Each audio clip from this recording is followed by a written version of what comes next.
Grabe po ang pag-ibig ng Diyos sa ating pong buhay. At tapat ang Diyos sa ating pong buhay, anuman po ang mga bagay sa atin, ay alam po natin na riyan ng ating Panginoon.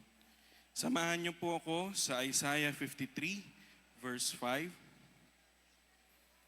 Sabi po, "But He was pierced for our transgression, He was crushed for our iniquities. The punishment that brought us peace was on Him, and by His wounds we are healed." Sabi po sa Filipino, "Ngunit dahil sa ating mga kasalanan kaya siya'y nasugatan. Siya ay binugbog dahil sa ating kasamaan.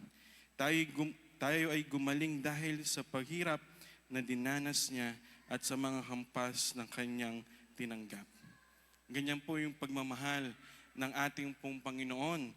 At ganoon din po kung gaano po pinamalas ng Panginoon yung pag-ibig niya po sa atin. Sa ating pong buhay, alam ko po, may pinagdadaanan po tayo o may dinadaanan po tayo ngayon na problema sa ating pong buhay. Mapang ito po'y kamalian o mga bagay sa ating pong buhay o parang feeling po natin na hindi po tayo karapat-dapat dun sa pag-ibig ng Panginoon na ibigay sa atin.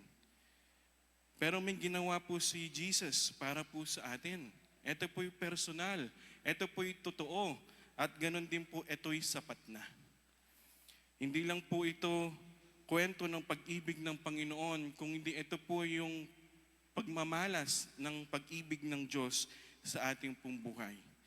He was pierced for our transgression. May kapalit po ang kasalanan.